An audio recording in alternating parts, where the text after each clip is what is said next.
How we doing? Tuesday, July 11th. We are back. Oh my gosh. 5 things I'm watching today. Turkey drops opposition to Sweden joining NATO. The NATO summit is about to kick off as we speak in Finland. But prior to that, the Turkish government gave the blessing to allow Sweden to join.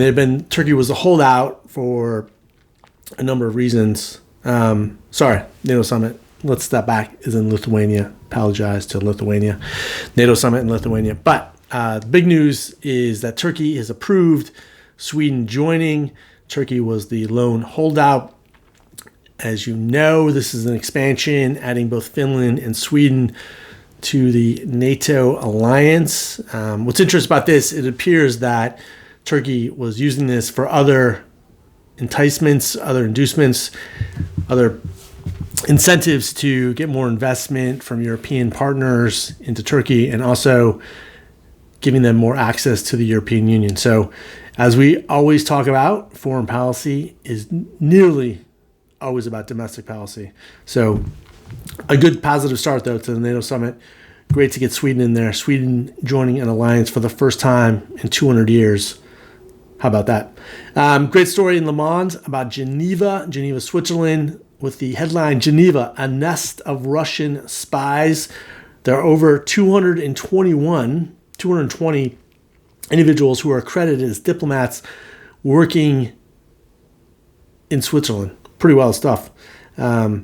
Big speculation that a lot of these Russians are spying, that they are running around creating diplomatic nonsense, diplomatic noise under the cover of diplomacy and cultural attaches, but in fact, they are spies gathering intelligence, roaming around Eastern Europe. So it's interesting. Love these kind of stories about espionage and spying. Speaking of, I don't know so much spying, but the Washington Post has a story with the headline, "In China, the era of Western car makers is over." As you know, Volkswagen's biggest market outside of Germany has been China. It's been that way for probably even 2 decades.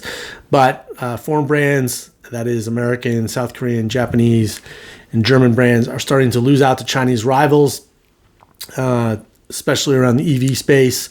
And Beijing making a big industrial push to get their domestic automotive industry on par with some of the Western world-class companies. So it's happening.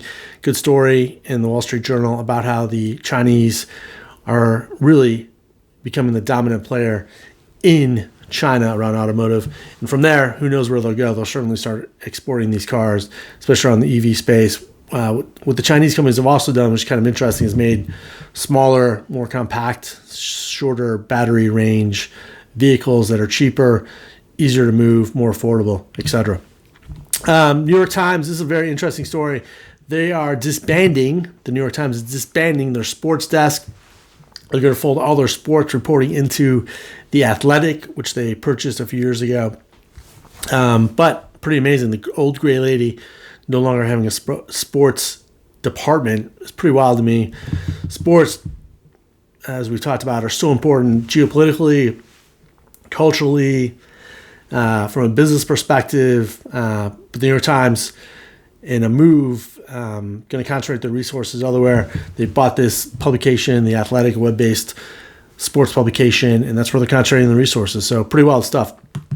Other sports activities today, as we are recording this on Capitol Hill, on the Senate, the PGA and the Live Tour are speaking to the Senate. There's a hearing on the scrutiny of the deal, the merger, what's going on. So we'll have some more details on that right now, or tomorrow when we record this. But PGA, Live Golf on Capitol Hill. Most exciting day of C-SPAN possibly ever. That's all we got for today. We'll be back tomorrow. Thanks for watching.